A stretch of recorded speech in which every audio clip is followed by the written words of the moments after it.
ముందుగా మన ప్రభువును రక్షకుడైన యేసుక్రీస్తు వారి శుభనామమునకు స్తుతులు చెల్లించుకుందాము.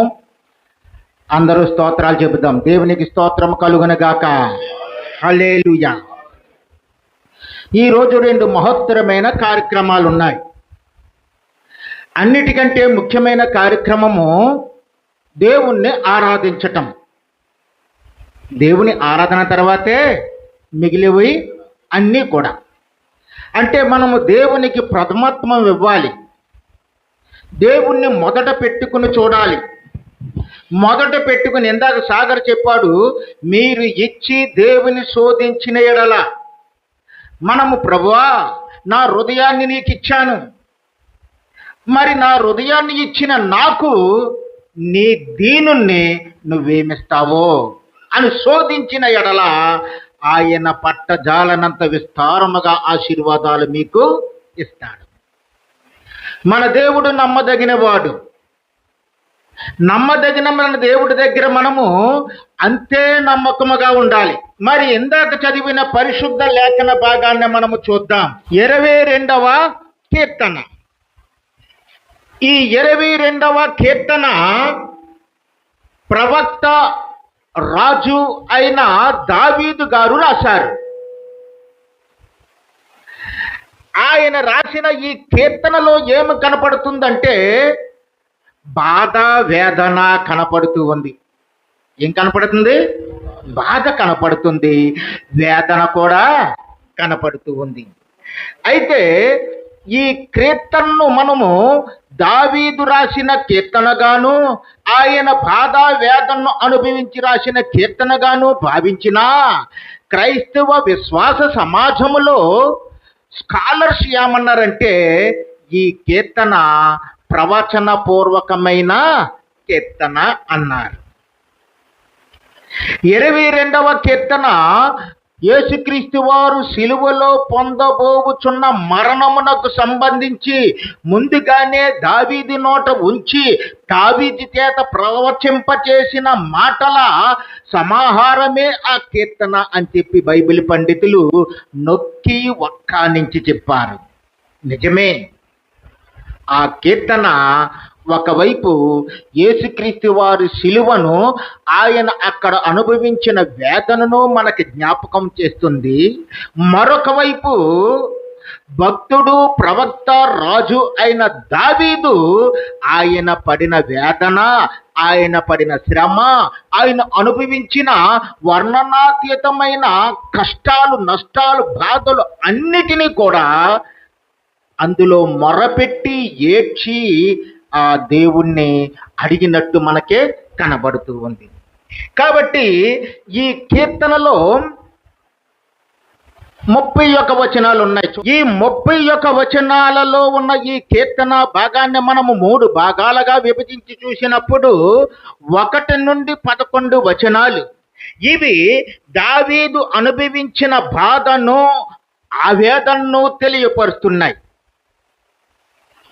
అంటే ఆయన రాజు కదండి, ఆయనకి బాధలేమిటి అంటే ఎంత చెట్టుకి అంతే గాలి. బాధ ఎవరికైనా ఒకటే, శ్రమ ఎవరికైనా ఒకటే, దుఃఖం ఎవరికైనా ఒకటే. మరి దావీదు ఏ దుఃఖములో చిక్కుకున్నాడో, వేదన, బాధ, శోధనలో చిక్కుకున్నాడో అంత బాధను అనుభవించిన ఆయన మొదటి భాగములో తన బాధ, వేదన వ్యక్తపరుస్తూ చెబుతూ ఉన్నాడు. ఇక 2వ భాగము చూస్తే 12 నుండి 21 వచనాలు. ఈ వచనాలలోనికి వచ్చేటప్పటికి ఆయన మీదకు శారీరక శ్రమలు వచ్చాయి. శారీరకంగా బాధపడుతున్నాడు, బలహీనుడైపోయాడు, ఎముకలు విరిగిపోయినంత నొప్పితో బాధపడుతూ ఉన్నాడు. అంత బాధను అనుభవిస్తూ మరణము నాకు వస్తుందేమో, మరణ భయముతో నేను జీవిస్తూ ఉన్నానేమో, రేపో మాపో నాకు మరణము సంభవము అనే స్థితిలో ఆయన కొట్టుమిట్టాడుతూ ఉన్నట్టు ఆ 10 వచనాలు కనపడుతూ ఉన్నాయి. ఇక ఆఖరు భాగం ఏమిటంటే 22వ వచనము నుండి 31వ వచనం. ఈ వచన భాగాలలో ఏముందంటే, ఈయన మొరపెట్టుకున్న మొర, ఈయన కుమ్మరించిన వేదన, దేవుని ఎదుట ఏడ్చిన ఆ భయంకరంగా ఏడ్చిన ఆ ఏడ్పు దేవుడు చూశాడు, కనికరించాడు. కనికరించిన దేవుడు ఇప్పుడు ఏం చేశాడంటే ఆయనకి విడుదల కలిగించాడు. ఆయనకి ఏం చేశాడండి? విడుదల ఇచ్చాడు, విమోచనిచ్చాడు, విముక్తినిచ్చాడు. అంతేకాదు, ఆ విమోచనకు ఈ దావీదు వట్టినే పోలా, కృతజ్ఞత తెలియచేస్తూ ఉన్నాడు. ఎందుకు ఈ దావీదుకి ఇలాంటి బాధను అనుభవించే స్థితి వచ్చింది? సౌలు, తన మామయ్య అయిన సౌలు, నాకంటే ఇతనికి ఎక్కువ ఘనకీర్తి వస్తుందా, నాకంటే ఇతన్ని ఎక్కువగా పొగుడుతారా, జయ జయ ధ్వనాలు చేస్తారా అని మనసుల్లో నొచ్చుకొని దావీదు మీద పగబట్టిన వాడే ఎక్కడికి వెళితే అక్కడ వెంబడించి చంపాలని తరుముతూ ఉన్నాడు. అందుని బట్టి దావీదు ఎక్కడికి పోతున్నాడు? పారిపోతూ ఉన్నాడు. బహుశా అలా పారిపోతూ ఉన్నప్పుడు ఈ కీర్తనలు రాసి ఉండొచ్చు అని అనేక మంది బైబిల్ స్కాలర్స్ చెబుతున్నారు. ఇంకా చూస్తే అనేకమైన శత్రువులు, ఒక రాజు ఉన్నాడంటే రాజుకు శత్రువులు ఉంటారు. చుట్టూ ఉన్న రాజ్యాలు ఆయన మీదకి వచ్చినప్పుడు, ముట్టడించినప్పుడు, తరుముతూ ఉన్నప్పుడు, ఆ తరుముతున్న ఆ పరిస్థితుల్లో నేను వారి చేతికి చిక్కితే ఒక భయంకరమైన చావుని నేను అనుభవించవలసి వస్తుంది అని చెప్పి ఈయన ఆ భయంకరమైన ఆ పరిస్థితుల్లో ఏదో ఒక గుహలో కూర్చుని ఏం చేసి ఉండొచ్చు? ఈ కీర్తన రాసి ఉండొచ్చు అని చెప్పి మరి చెబుతూ ఉన్నారు. ఈ కీర్తనలో మనకి ఈరోజు వాక్యభాగముగా దేవుడికి ఇచ్చిన అంశం ఏమిటి అంటే, నేను పురుగును. ఈరోజు నేను చెప్పబోతున్నది ఏంటి? నేను పురుగును. ఆ వాక్యము ఎక్కడుంది? ఒకసారి పరిశుద్ధ గ్రంథము తెరిచి చూస్తే కీర్తన 22:6వ వచనాన్ని మనము చదువుకుందాం. చదవండి. నేను నరుడను కాను, నేను పురుగును. చాలమ్మా. ఏమంటున్నాడు దావీదు? నేను నరుడను కాను. నేను ఎవరినట? పురుగును. నేను పురుగును. But I am a worm and no man అంటున్నాడు. ఐ యామ్ ఏ వామ్ అంటే నేను పురుగును, నరుడును కాను. నేను ఇప్పటి వరకు ఒక మనిషిని అనుకున్నాను. నేను ఇప్పటి వరకు నా దగ్గర బలం ఉందనుకున్నాను, ధనం ఉందనుకున్నాను, ఘనత ఉందనుకున్నాను, ఖ్యాతి ఉందనుకున్నాను, నాకు సాటి ఎవరు అనుకున్నాను. నాకు తెలిసొచ్చింది, శ్రమ ఉన్నప్పుడు, బాధ ఉన్నప్పుడు, వేదన ఉన్నప్పుడు, నేను ఒక మరణకరమైన ఆ మార్గాల గుండా పోతూ ఉన్నప్పుడు నేను నమ్ముకున్నదేది కూడా నన్ను కాపాడడానికి రావటం లేదు. నేను ఇప్పుడు పురుగులాగున్నాను ప్రభువా. ఏమంటున్నాడండి? నేను ఇప్పుడు నరుడును కాను, నేను పురుగును. దావీదు మహారాజు అంతటి వాడే తన్ను తాను ఎందుకు పురుగుగా మలుచుకున్నాడు, పిలుచుకున్నాడు అని మనం ఆలోచన చేస్తే, ఆయన ఉన్నది అంతఃపురము, సింహాసనము. అంతఃపురము, సింహాసనము ఏమి తీసుకొస్తుందంటే ఆటోమేటిక్గా ఒక అహంభావాన్ని తీసుకొస్తుంది, గర్వమును తీసుకొస్తుంది, నాకెదిరేది అనే పరిస్థితిని తీసుకొస్తుంది. ఒకవేళ మానవులమైన మనము ఈనాడు కూడా మనము మన హృదయములో, మన మనసులో, మన ఆత్మలో, మన ఉన్న స్థితిలో ఏమైనా దేవునికి విరోధముగా మనల్ని మనము హెచ్చించుకుంటే, గొప్పగా భావించుకుంటే, మరి నాకు అడ్డు లేదు, నాకు అదుపు లేదు అనే ఫీలింగ్లో మనం ఉంటే, ఈ వాక్యము ద్వారా నువ్వు నేర్చుకోవలసింది ఏమిటంటే, నీవు కేవలము పురుగువు. ఎందుకు ఇంత గొప్ప రాజు, ఇంత ఉన్నత స్థానములో ఉన్నవాడు ఎందుకు పురుగుతో పోల్చుకుంటున్నాడు? మనము నిత్య జీవితంలో చిన్నతనము నుండి కూడా పురుగులు చూస్తూనే ఉంటుంటాం. మట్టిలో పురుగులు ఉంటాయి, మనం పంచుకుంటున్న పాదుల మీద పురుగులు ఉంటాయి, పాకుతుంటుంటాయి కదా చిన్న చిన్న పురుగులు. నీ ఆత్మీయ జీవితాన్ని సరిదిద్దుకోవాలి అని దేవుడు పురుగు ద్వారా మనకు ఒక గొప్ప సందేశాన్ని ఇస్తూ ఉన్నాడు. ఏమిటి ఆ పురుగు? మొదటగా పురుగు ఏం చేస్తుందట? బుస కొట్టదట. పురుగు ఏం చేస్తుందండి? బుస కొట్టదు. మీ ఇంటిలో ఒక ఇలా చిన్న పురుగు ఇలా పాకు తేలుతుంది, ఇలాగా దాని దగ్గరికి వెళ్ళి నువ్వు నిలబడ్డావు అనుకో, అది తలపైకి ఎత్తి ఇలా బుస కొడుతుందా? చెప్పాలా? బుస కొట్టదు. అమ్మో ఇక్కడ ఎవరో ఉన్నారు పక్క నుండి పోవాల. అదే మరొక ఏదైనా జీవి అయితే ప్రతిఘటించడానికి చూస్తుంది. పాము అయితే బుస కొడుతుంది, పాము అయితే పడ ఎత్తుతుంది, కానీ ఇది పురుగే బుస కొట్టదు. అంటే ప్రతీకారము, పగ తీర్చుకోవాలనే ఆలోచన దేనికి ఉండదు? పురుగుకి ఉండదు. ఎందుకు అది పగ పట్టదు? ఎందుకు కక్ష కట్టదు? ఎందుకు ప్రతీకారము తీర్చుకోదు అంటే అది అల్పమైన ప్రాణి, బలహీనమైనది, తన బలాన్ని ప్రదర్శించదు,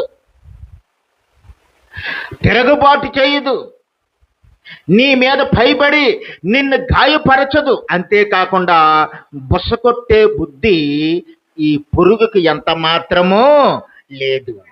అంటే కోపం అనేది ఉంది చూశారు, ఆ కోపము అన్ని అవలక్షణాలకు మూలము. ఆదాము అవ్వలకు 2 కుమారులు పుట్టారు.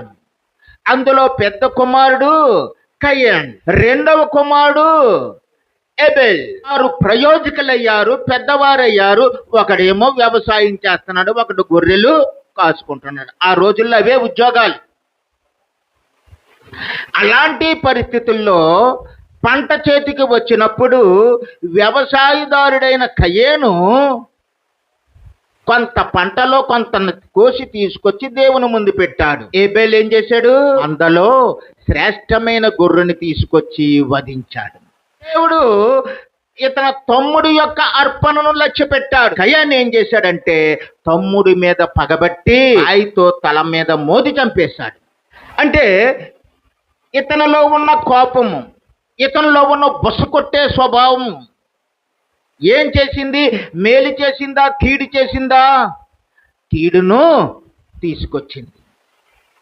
యోసేపు ఉన్నాడు. ఈ యాకోబు కుమారులందరూ కూడా, అనగా యోసేపు అన్నదమ్ములు, యోసేపును గుంటలోకి తోసేశారు. తోసేసిన వారు కడుపు మంట చల్లారలా. ఎవరో మిజ్జానీయులు వస్తున్నారంటే ఆ గోతులో నుండి తీసి డబ్బులకి తమ్ముణ్ణి అమ్మేసుకున్నారు. కాలమంతా ఒకేలాగా ఉండదు. కళల ద్వారా, ఆ కళలు విడమర్చి చెప్పటం ద్వారా ఫరో అనే రాజు ఈ యోసేపును చెరసాల నుండి విడిపించి రాజు తర్వాత రాజుగా చేసేశాడు. ఇప్పుడు కనాను దేశంలో కరువు వచ్చింది, వర్షాలు లేవు. కరువు చాలా సంవత్సరాలు ఉంది. ఎవరి దగ్గర తినడానికి తిండి గింజలు లేవు. ఐగుప్తులో మాత్రమే ఉంది. తండ్రి ఐగుప్తుకి వెళ్ళి మనము బ్రతకటానికి ధాన్యపు గింజలు కొనుక్కురండి అని అన్నదమ్ముల్ని పంపించాడు. ఆ అన్నదమ్ముల్ని యోసేపు కనిపెట్టారు. మరి యోసేపు వాళ్ళని ఏం చేయాలి? అంత శ్రమ పెట్టారు, అంత బాధ పెట్టారు, తండ్రికి దూరం చేశారు, నీళ్ళ లేని గోతులో తోసేశారు, నన్ను కొట్టారు, చాలా బాధ పెట్టారు, చివరికి దిక్కు మొక్కు లేనివాడుగా అమ్మేశారు అని మనసులో బాధపడి ఈ యోసేపు ఏం చేయాలంటే వారి మీద పగబట్టి వచ్చిన వారిని వచ్చినట్టే చంపించేయాలి. కానీ యోసేపు ఆ పని మాత్రము చేయలేదు. ఎందుకంటే దేవుని దగ్గరికి వచ్చిన ప్రతి వారికి దేవుని స్వభావంలోకి మారిపోతారు. యోసేపు వారిని దండించలేదు, కానీ వారి మీద పగపట్టలేదు, కానీ వారికి మేలు చేసేవాడిగా మారిపోయారు. 37వ కీర్తన 8వ వచనములో, కోపము మానము, ఆగ్రహము విడిచిపెట్టుము, వ్యసన పడకము, అది కీడికే కారణము. కోపం మానేయాల. మనం ఏం చేస్తాం? ప్రతి చిన్న విషయానికి కోప్పడిపోతాం. ఒక సామెత ఉంది, కోపమును అణుచుకొనుట గొప్ప పట్టణములను జయించుట కంటే శ్రేష్టమైనది అంటున్నాడు. నువ్వు పట్టణాలను ఏది జయించక్కర్లొద్దు, నీలో ఉన్న కోపాన్ని అణుచుకుంటే అది చాలు. ఏమీ కార్మేకల్ అనే ఒక మిషనరీ ఉంది. ఆవిడ ఐర్లాండ్లో పుట్టింది. మన భారతదేశానికి 1895లో డోనాపూర్ వచ్చి అక్కడ పరిస్థితుల్ని చూసింది. ఆనాడు భారతదేశంలో దేవదాసి వ్యవస్థ అనే ఒక వ్యవస్థ ఉండేది. ఆ వ్యవస్థ ఏమిటంటే, గుళ్ళలో కొంతమంది ఆడవాళ్ళని పెట్టి ఆ ఆడవాళ్ళ ద్వారా నృత్యములు చేయించి, నాట్యములు చేయించి, చివరికి వారిని వ్యభిచారులుగా మార్చేసే వ్యవస్థ. ఆమె అక్కడికి వెళ్ళి వీళ్ళ చదువు లేక, సంస్కారము లేక, జ్ఞానము లేక ఇలాంటి భయంకరమైన పరిస్థితుల్లో, ఇలాంటి వ్యభిచార కోపములో జీవిస్తున్నారని వారిని నెమ్మదిగా దేవుని వాక్యము ద్వారా ప్రభువు సన్నిధికి నడిపించి వారిని మనుషులుగా తీర్చిదిద్దింది. ఎవరైనా చెడ్డ పనులు చేసి చెడ్డ జీవితం జీవించి రోగాలతో చావాలనుకుంటారా? అనుకోరు.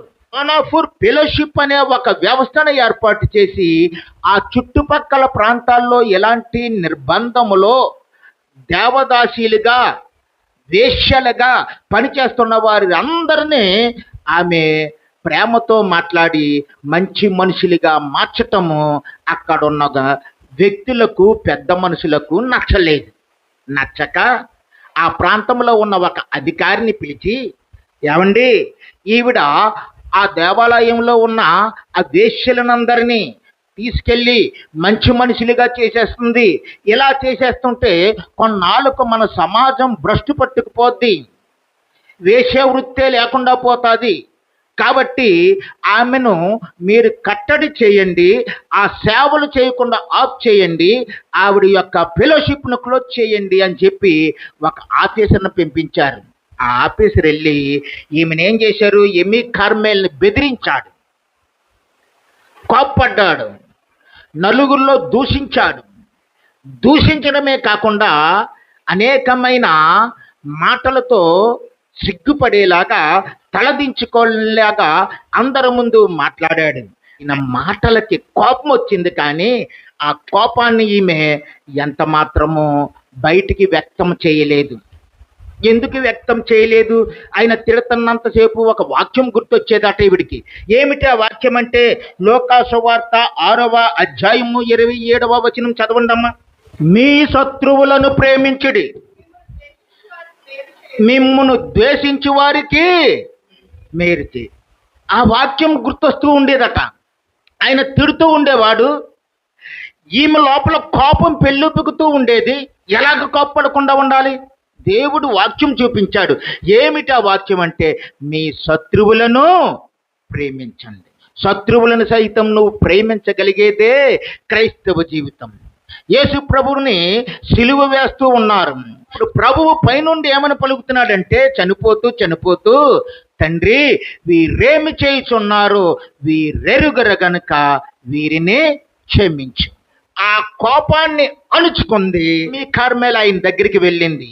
సార్, నేను ఈ పని చేయటం వల్ల ఇదిగో ఇంతమంది సెక్స్ డిసీజెస్కి బారిన పడి చచ్చిపోకుండా బ్రతికిన వాళ్ళు లిస్ట్ అండి ఇది. నిజమే కదా? రోగాలతో ఉన్నారు వాళ్ళు. ఈ పని చేయటం వల్ల వారు కోల్పోయిన జీవితాన్ని తిరిగి ఆ చేదైన జీవితాన్ని మధురముగా మార్చిన వాళ్ళు లిస్ట్ అండి ఇది. దీని వలన వారికి మేలు కలిగింది, కానీ ఆ కుటుంబాలు బాగుపడ్డాయి, కానీ ఏమాత్రము కీడు కలగలేదు. ఇప్పుడు దేవుడు ఏం చేశాడంటే, ఆ అధికారి హృదయాన్ని కదిలించాడు. అవును కదా?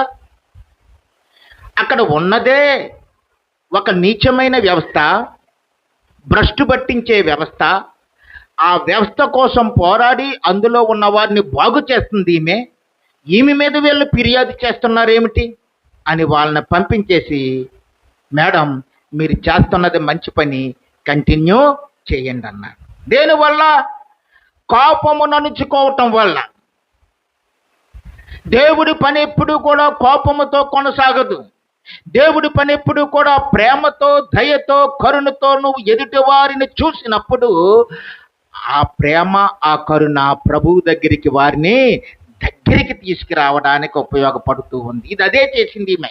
ఈ ఏమీ కార్మెలు గొప్ప సేవ చేసింది. ఇప్పుడు దావీదు కూడా నేను పురుగుని అంటున్నాడు. అంటే నాలో కోపము లేదు, కక్ష లేదు, పగ లేదు, నేను నార్మల్గా ఉన్నాను, నేను ప్రభువు కొరకు జీవిస్తూ ఉన్నాను.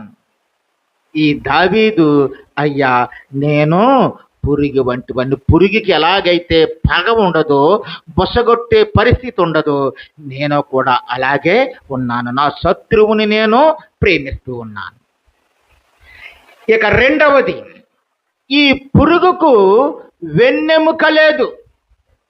ఇందాక పురుగుకేమి లేదని అని చెప్పుకున్నా, గుర్తెట్టేసుకోవాలా. ఇందాక పురుగుకేమి లేదు, బొసగొట్టే స్వభావం లేదు. ఇప్పుడు ఈ పురుగుకి వెన్నెముక లేదు. మీ ఇంట్లో పాకుతున్న ఏదైనా పురుగు ఇలా పాకుతుంటుంది కదా, ఆ పాకుతున్న పురుగుకి వెన్నెముక ఉంటుందా? వెన్నెముక ఉండదు. అంటే మనం నడుముకి ఉన్న ఈ ఎముక ఉండదు కదా, దానికి వెన్నెముక అనేది ఉండనే ఉండదు. ఈ వెన్నెముక దేనికి గుర్తు అంటే ఆధారానికి గుర్తు. వెన్నెముక దేనికి గుర్తు? ఆధారం. మన శరీరము ఒక మాంసపు ముద్ద. ఈ మాంసపు ముద్ద శరీరం అనే ఈ తిత్తులో పెట్టబడి ఉందనుకుందాం. అనుకున్నప్పుడు మన శరీరంలో ఎముకలు లేవు. ఎముకలు లేకపోతే నీవు ఎలా కనపడతావో తెలుసా? మూట కట్టేసిన ఒక మాంసపు ముద్దలాగా కనపడతావు. అంటే ఎముక ఉందంటే నిన్ను నిలబడేలాగా చేస్తుంది. ఆధారం. ఈ ఎముక ఆధారానికి గుర్తుగా ఉంది. అంతేకాకుండా ఈ ఎముక మరొక కోణములో చూస్తే స్వయం చిత్తం. అతను ఇష్టం వచ్చింది చేసుకుంటాడు, ఇష్టం వచ్చింది చేసుకుంటూ పోతూ ఉంటుంటాడు. ఇంకా విర్రవీగే తనానికి గుర్తుగా ఉంది ఈ ఎముక. విర్రవీగుతాం మనం. నాకు బోల్డ్ బలం ఉంది, రాని ఎవడొచ్చినా వాడి నేలను పడగొడతాను, విర్రవీగుతాను. నాకు ధనం ఉంది, రాని ఎవడొచ్చినా ఎంత ఖర్చు పెట్టినా సరే 3 చెరువులు నీరు తాగించేసే ఆ శక్తి నాకు ఉంది, నా వెనకాలంత ధనం ఉందనుకుంటాను. విర్రవీగుతనం. ఏదైనా ఆధారం ఉందంటే అది ధనము కానీ, బలము కానీ, కులము కానీ, ఇంకా అనేకమైన విషయాలు మనకి సపోర్ట్గా ఉన్నాయి అనుకున్నప్పుడు మనం ఏం చేస్తామంటే నేను చాలా గొప్పోడురా అనుకుంటాం. అలాంటి స్థితిలో మనము దేవుని వైపు చూడనే చూడం. ఒక ఏడాది మనము ఏ జబ్బు లేకుండా ఉన్నామంటే మనం దేవుణ్ణి గుర్తు చేసుకోం, దేవుడి మీద ఆధారపడం, ప్రార్థన మర్చిపోతాం, వాక్యం మర్చిపోతాం, అన్నీ మర్చిపోతాం, అన్నిటినీ మర్చిపోతాం. దావీదు కూడా అలాగే మర్చిపోయాడు, రాజైపోయాడు. రాజైపోయి అతను అంతఃపురంలో ఉండి సుఖాలు సౌఖ్యాలు అనుభవించేస్తూ ఉన్నాడు. అనుభవించేస్తూ ఉన్నప్పుడు ఒక్కసారిగా దేవుడు తన పరిస్థితిని ఏం చేశాడు? తల్లకిందులు చేసేసాడు. తల్లకిందులు చేసేసాడు. బాగుందరా నా పరిస్థితి అనుకున్నప్పుడు ఆ పరిస్థితి అంతా ఏమైపోయింది? రివర్స్ అయిపోయింది. సౌలు రాజు దావీదును తరుగుతున్నాడు, శత్రువులు దావీదును తరుగుతున్నారు, అతను గుహల్లో ఉంటున్నాడు, సరైన తిండి లేదు. అతని బలం ఏమైపోయింది? బలహీనమైపోయింది. బలహీనమైపోయిన ఇతని దగ్గరికి, డబ్బులు లేని ఇతని దగ్గరికి, శక్తి లేని ఇతని దగ్గరికి, ఏమీ లేని ఇతని దగ్గరికి బంధువులు వస్తారా? ఎవడో రారు. నువ్వు బాగున్నప్పుడే నీ దగ్గరికి నీ బంధువులు వస్తారు, నీ చుట్టాలు వస్తారు, నీ స్నేహితులు వస్తారు, నీకు కావలసిన వాళ్ళు వస్తారు. ఏమాత్రం నువ్వు దివాలా తీసావని వాళ్ళకి తెలిసిందనుకో, అమ్మో ఆవిడ దగ్గరికి వెళ్తే మనల్ని అప్పు అడుగుతుందేమో, మనల్ని సాయం అడుగుతుందేమో, ఆవిడ దగ్గరికి వెళ్ళకూడదు, ఆయన దగ్గరికి వెళ్ళకూడదని నువ్వు అక్కడ కనబడగానే ఇక్కడ కనుమరుగైపోతారు బంధువులు. ఇప్పుడు దావీదు పరిస్థితి కూడా అలాగే ఉంది. పరిగెడుతున్నాడు, పరిగెట్టి ఇంకా అలిసిపోయి తనలో ఏ స్థితి లేక ఈ దావీదు, ప్రభువా ఇప్పుడు వరకు నేను ఎన్నో తప్పులు చేశాను, ఇప్పుడు నేను పురుగుని. ఏమనుకుంటున్నాడు ఇప్పుడు? పురుగుని. పురుగుకి ఏముండదు, వెన్నెముకుండదు. పురుగు ఎలాగుంటుంది? నిలబడలేదు. పురుగు ఏం చేస్తుంది? అల్పముగా ఉంటుంది, బలహీనముగా ఉంటుంది, శక్తి లేనిదిగా ఉంటుంది, ఎదిరించలేనిదిగా ఉంటుంది. నిన్ను ఎదిరించి ఎవడు బ్రతకగలడు? నీ ముందు నేను ఎంతో పురుగు. దావీదుకి ఏ ఆధారము లేనప్పుడు దేవుడి సన్నిధికి వచ్చాడు. అందుకే మనం ఏం చేయాలి? ఒక వాక్యమును జ్ఞాపకం చేసుకోవాలి. చూడండి, కొరింథీయులకు రాసిన మొదటి పత్రిక 2వ అధ్యాయము 4వ వచనము నేను చదువుతున్నాను. మీ విశ్వాసము మనుషుల జ్ఞానమును ఆధారము చేసుకొనక దేవుని శక్తిని ఆధారము చేసుకొని ఉండవలెను. మీ విశ్వాసము, మనకి దేవుని ఎడలగా విశ్వాసం ఉంది. ఆ విశ్వాసం ఏమిటంటే ఆయన్ని పరిపూర్ణముగా నమ్మటం. ఆయన పరిపూర్ణంగా నమ్మాలి. మీ విశ్వాసము మనుషుల జ్ఞానమును ఆధారము చేసుకొనక. మనకి మనుషుల సహాయము అవసరమే, వారి ఆలోచనలు అవసరమే. అయితే అన్నిటికంటే ముఖ్యముగా ప్రభువా ఆయన ఈ ఆలోచన చెప్పాడు, ఆ ఆలోచన నేను చేస్తే నాకు విజయం నీ ద్వారా వస్తుందా అని అడగాలి. అంటే దేవుడే ఫైనల్ చేయాల. నువ్వు చేసే ప్రతి పని, నువ్వు వెళ్ళే ప్రతి దారి, నువ్వు మాట్లాడే ప్రతి మాట, నువ్వు జీవించే బ్రతుకు దేవుడు ఫైనల్ చేసినప్పుడు అప్పుడు నీకేమనిపిస్తుందంటే దేవుడు ఇచ్చిన గొప్ప శక్తి ద్వారా నీవు నడిపించబడతావు. అందుకే అంటున్నాడు, దేవుని జ్ఞానమును ఆధారము చేసుకొని మీరు జీవించండి. ఆర్ఆర్కే మూర్తి గారు, ఈయన బ్రాహ్మణుడు. ఆ రోజుల్లో మిషనరీస్ ఉండేవారు, దొరలని వాళ్ళం కదా, దొరల్లో దొరసానులు అనేవాళ్ళు. వాళ్ళకి తెలుగు నేర్పాల, వారికి జీతం ఇస్తున్నారు. వాళ్ళు ఒక ఇంగ్లీష్ బైబిల్ని ఇస్తారు మనకి. ఆ ఇంగ్లీష్ బైబిల్ని ఆధారం చేసుకుని వాళ్ళకి తెలుగు నేర్పుతూ ఉండాల. దొరల వాళ్ళకి ఆర్ఆర్కే మూర్తి గారికి చిన్న బైబిల్ ఉంటుంది కదా, ఆ చిన్న బైబిల్లో యోహాను సువార్త తెరిచిచ్చారు. యోహాను సువార్త 1వ వచనము నుండి ఆయన ఒక్కొక్కటి వారికి విడమర్చి చెప్పాలా, అందులో గ్రామర్ చెప్పాలా, అందులో ఉద్దేశం చెప్పాలి, ఇవన్నీ చెప్తున్నాడు. ఇప్పుడు ఈయన ఏమనుకుంటున్నాడంటే ఈ బైబిల్ వీళ్ళు చాలా గొప్ప పుస్తకం అనుకుంటున్నారు కదా, ఈ బైబిల్లో ఏమైనా తప్పులుంటే ఈ యోహాను సువార్తే కాదు, మిగతా తప్పులుంటే ఆ తప్పుల్ని వాళ్ళు ముందు పెట్టి వాళ్ళతో వాదించాలని చెప్పి ఒక పెన్సిల్ తీసుకుని బైబిల్ని అంతా చదివి కింద గీత గీసుకుంటున్నాడు. ఈ బైబిల్లో తప్పులు ఎదకాలనుకున్నాడు, కానీ ఆ బైబిలే ఇతనితో మాట్లాడుతూ ఉంది. ఆర్ఆర్కే మూర్తి, బైబిల్లో తప్పులు లేవు, కానీ ముందు నీలో ఎన్నో తప్పులు ఉన్నాయి. వాక్యం చదువుతున్న కొలది ఆ తప్పులు బయలుపడుతున్నాయి. అతను చేసిన తప్పులు, అతను చేసిన పాడు పనులు, పాప పనులు, నీచ పనులు అన్నీ కూడా ఆయన కళ్ళ ముందు కనపడుతూ ఉన్నాయి. కళ్ళ ముందు కనపడుతూ ఉన్నప్పుడు నిజముగా ఈ పుస్తకం మనుషులతో మాట్లాడే పుస్తకం. చివరికి ఆయన ఒక వాక్యం తాకింది. ఆ వాక్యము ద్వారా ఆయన పట్టబడి చివరికి దేవుణ్ణి తెలుసుకున్నారు. ఇప్పటి వరకు ఆయన నేర్చుకున్న జ్ఞానం ఎలాంటిదంటే మానవ జ్ఞానం. మానవ జ్ఞానము పరిపూర్ణమైన మోక్షానికి తీసుకెళ్ళలేదు. దేవుణ్ణి, నిజదేవుణ్ణి నీకు బయలుపరచలేదు. దేవుని జ్ఞానం మాత్రమే నువ్వు కోరుకోవాలి. ఆ బ్రాహ్మణుడు చివరికి ఏమయ్యాడంటే రేడియోలో ప్రసంగాలు చేసి అనేకమైన ఆత్మల్ని మార్చే ఆర్ఆర్కే మూర్తి గారిగా మారిపోయారు. కాబట్టి మనము కూడా దావీదు వలె భావించాలి, గర్వించకూడదు. పురుగులా మనం భావించాలి. పురుగు ఏం చేయదు? బుస కొట్టదు. పురుగుకేమి లేదు, వెన్నెముక లేదు. పురుగు ఎక్కడ ఉంటుంది? బండ కింద ఉంటుంది. ఈ 3 మీ హృదయంలో దాచుకొని ప్రభువా నేనంతట వాడిని, పురుగు లాంటి దానిని, పురుగు లాంటి వాడిని, నా జీవితం నీకే ఇచ్చుకుంటున్నాను, నువ్వే నన్ను నడిపించు అని ఆయనకి నిన్ను నువ్వు సమర్పించుకోవాలి. దేవుడికి మహిమ కలుగునుగాక. ఆమేన్.